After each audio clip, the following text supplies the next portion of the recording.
So let's talk about listening example number 2, the Brandenburg Concerto number 5 in D major by Johann Sebastian Bach.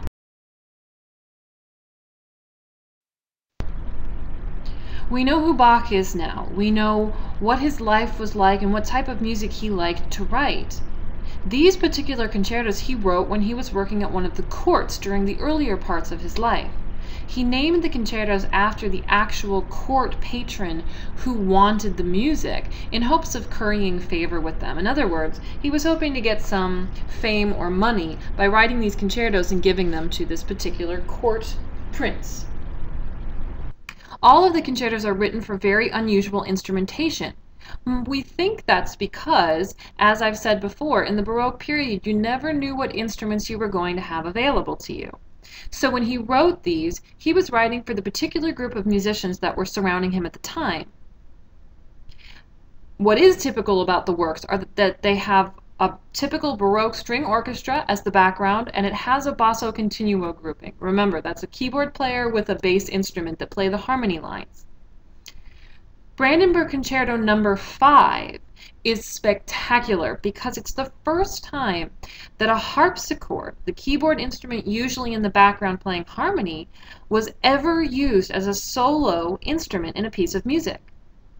This was entirely because Bach himself was writing the music and performing it when he wrote it. So he gave himself a solo to keep himself interested, and it's really spectacular. Make sure you get to the end of this piece and you can hear it and watch the harpsichordist play. It's really incredible the technique that it takes to play this piece, and there's maybe only 5 to 10 people in the entire world at one time that are good enough to play this piece of music.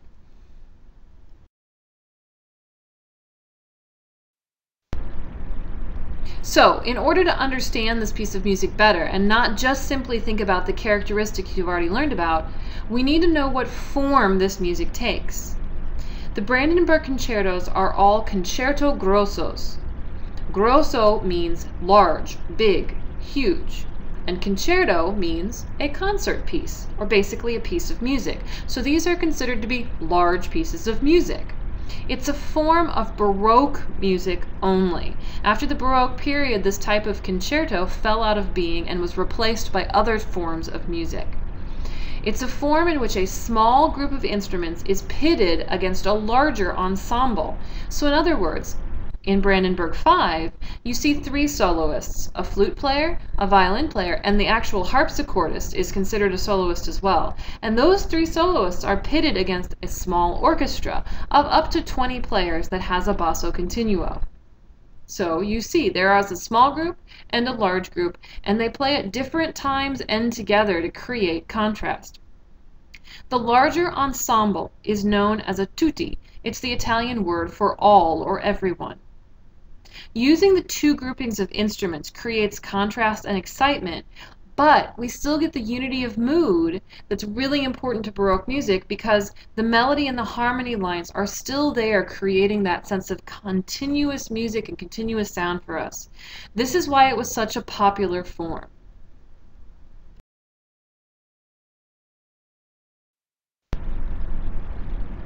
Another form we have to talk about to understand the particular movement we're listening to is ritornello form. A concerto grosso was made up of multiple movements, usually 3, a slow movement in the middle and 2 fast on the outside. So usually the piece went fast movement, slow movement, fast movement, an allegro, a largo, and another allegro.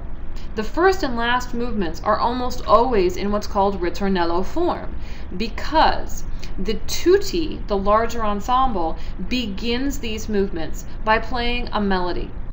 That melody, in the Baroque period, was called a ritornello, hence the name ritornello form. Once the tutti had stated that ritornello melody, the melody was played again by the soloists, and then the tutti would come back in and play parts of the melody, and then the soloists would come in and play different parts of the melody. That ritornello is alternated on and off from the tutti to the soloist throughout the entire movement. That's why it's known as a ritornello form. It's a movement in which the tutti and the soloists alternate throughout the movement, and they alternate the material, or the ritornello, the melody that they're playing.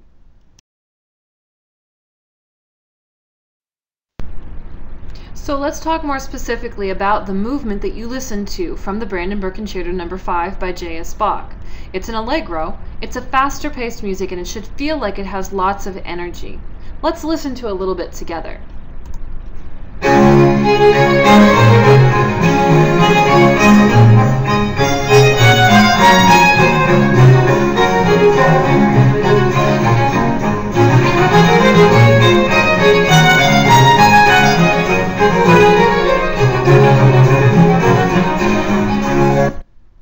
So, that is a ritornello. It's the opening melody played by a tutti of players, a larger ensemble. In this case, the bass, the cello, the basso continuo, and the violinist are playing as an ensemble. This particular video is a very small group, but that could happen. It could also be up to 20 players playing these particular parts. What comes next are the soloists playing together.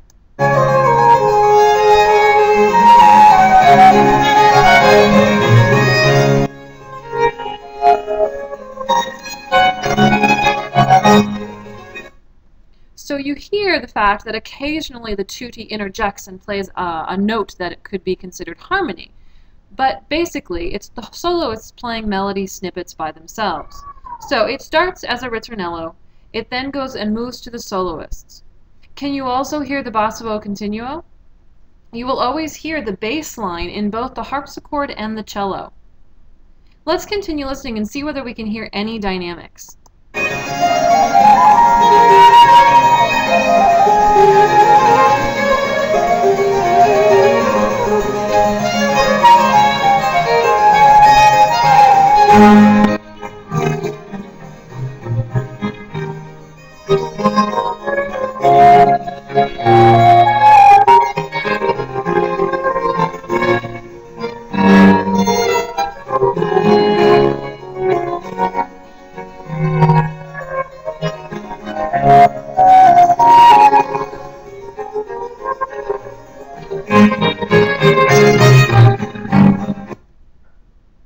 I don't hear very many dynamics at all, and anything I do hear is usually simply an inflection or a phrase of music that someone is emphasizing because of the emotion or the happiness of that particular moment. That's not dynamics. That's simply somebody putting a little bit of extra emotion into a phrase of music. So in this case, there's really no dynamics throughout, except for the occasional echo effect. We didn't hear it in that particular minute of music, but there are a few throughout. Mostly we hear dynamic terracing because we hear the differences between the solo ensemble and the tutti ensemble playing. Now, texture-wise, this is a very typical example of Baroque music because it uses homophony throughout. There's one regular melody that's repeated over and over again to clarify that there's unity in this piece of music, and it's light and energetic. It's about the fact that it maintains that melody, and so it maintains a light and happy feel throughout. Remember, make sure to listen all the way through this movement because there are great examples of many of the characteristics of the Baroque style, as well as that incredible harpsichord solo right at the end of the piece. Now, it's time to move on to listening example number 3. Listening example number 3 is the organ fugue in G minor, otherwise known as the Little Fugue, another piece by Johann Sebastian Bach. I told you he was popular. We're going to listen to a few of his pieces of music throughout the semester. When you're listening to this particular example, it's very important to watch the video because I've created a video of what's called a graphic score. This is when instead of seeing music notation, you see different colored lines at the different pitch levels of the actual lines of music. So try and understand how this piece of music is built by watching the score. You've already read about what a fugue is, so see whether you can actually understand it by looking at where the music is created and where the melodies exist. Then move on to the matching lecture that discusses the actual fugue.